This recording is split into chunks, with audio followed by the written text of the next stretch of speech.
Hello friends, welcome back to my channel MEO Exam. So friends, in this video we will see the fuel oil sampling procedures that is to be taken during bunkering operation. So let's begin with this video. So before taking bunker on board ship, suppliers oil specifications must be checked, and if the quality is unacceptable or the fuel has excess if difference in one or more of the parameters with those specified by the office, then in that case bunker must be refused and the superintendent should be immediately informed. If the bunker sample is not taken according to the acceptable procedures, then in that case no claim on the quality of the fuel can be successfully dealt with by the owner against the supplier or the charterer. It is the responsibility of the chief engineer to ensure that the official samples representative of the fuel bunkered are to be taken at vessels bunkering manifold during bunkering operation. Basically, four samples are to be required to be taken at the time of bunkering. One is the retained sample or the vessel sample that is to be kept on board ship for at least 90 days after consuming the bunker oil.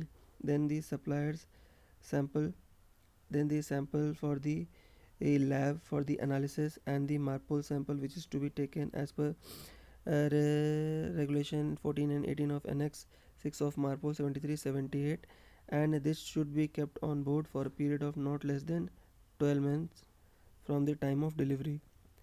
The BDN and the MARPOL sample are to be obtained without fail. When bunkering fuel of the same grade from two or more bunker at bunkering same time, then these samples would be required from each of the barge. That is, if two barges are providing in a bunker of the same grade, then four samples from each barge is to be collected.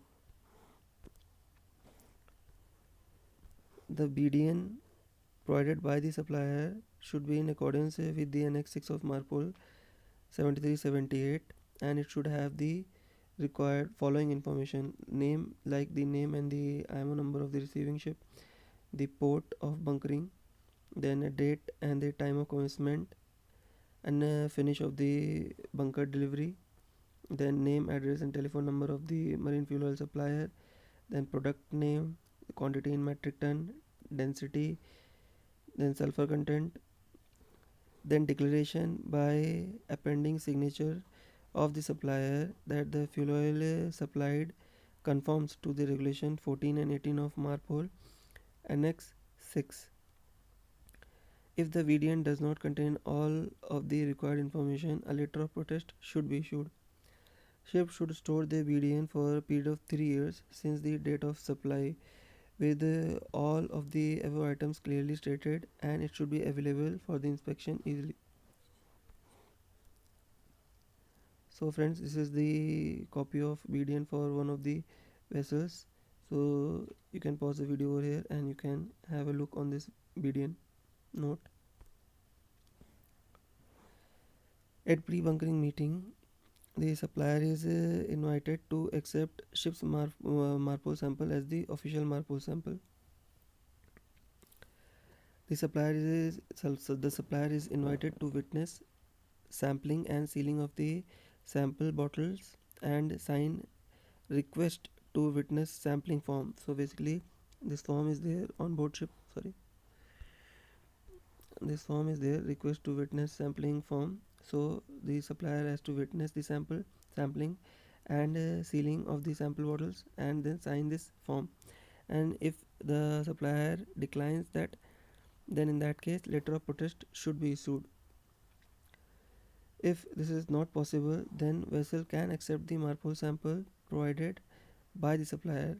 However, it is to be checked whether the supplier will provide the MARPOL sample and whether this sample will be taken at the ship's manifold or at the barge manifold using continuous drip sampler, time proportional automatic sampler and flow proportional automatic sampler.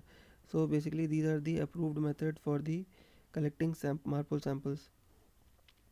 Always ensure that the sampling is drawn continuously throughout the bunker delivery period and it is witnessed by the ship's officers. Now suppose if the supplier is providing a MARPOL sample, then the sample can be taken at the ship's manifold using continuous drip sample method or any other approved device as we have stated previously,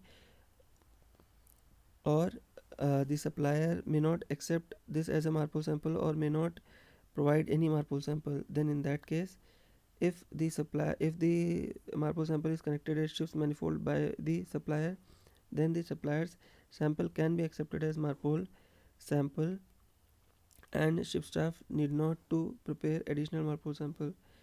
And this MARPOL sample is to be labeled and should contain the information as per MARPOL Annex 6. And if the supplier does not provide MARPOL sample, and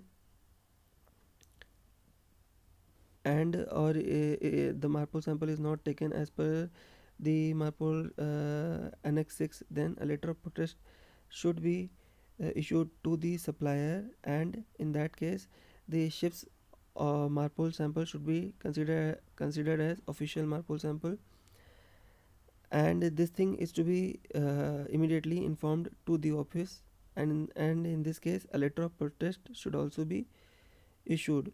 So friends, this is actually this information I have taken from the SMS of my company. This may differ a little bit for your company. Then what is a representative sample? So representative sample is the one taken with a continuous drip system. So this means that the test cock on the bunker line drips continuously in the clear container in such a way that no dust from the cargo or any water from outside can come into the container. The drip must be such that the container receives at least 4 liters of fuel oil for the period of bunkering operation, and it should not get overfilled or overflow during the bunkering operation.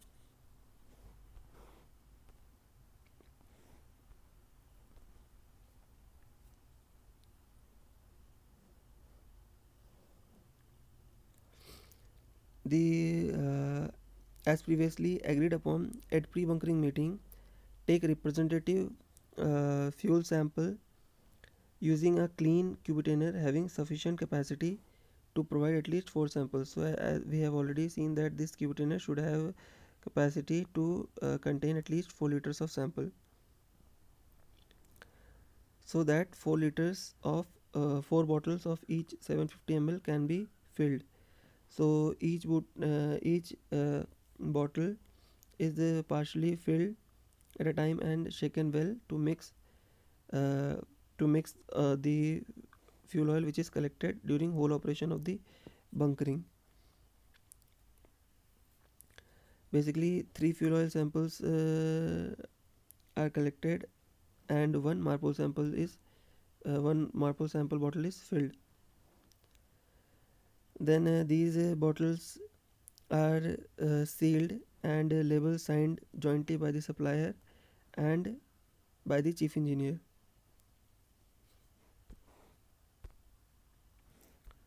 So basically, the bottle label should contain the following information, like the place where the sample is taken and the sampling procedure, then date of bunkering, then name of the bunker tanker or the barge or alternate bunker, or like the port or the shore, then name of the ship of the receiving bunker or and the IMO number, signature and the full name of the supplier's representative and the ship's representative, that is the chief engineer, particulars of the identification number or the symbol on the seal, then grade of bunker oil.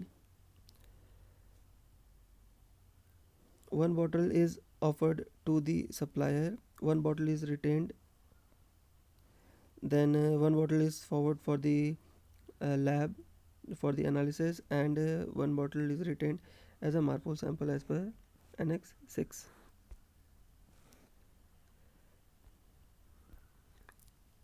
Then this MARPOL sample information is recorded on the bunker logbook. So friends, this bunker logbook may not be present for your company. This is company specific, I think. In the event that the sample is to be delivered to the port state control inspector, it is also important to secure a record of the sample custody transfer.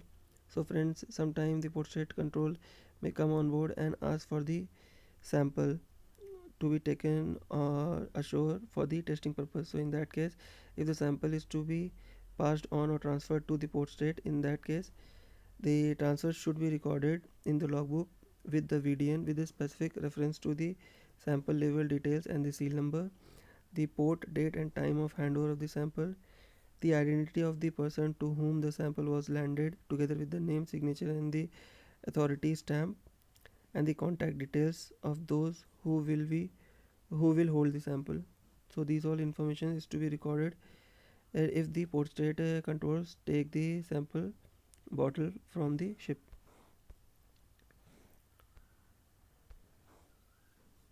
Sample storage.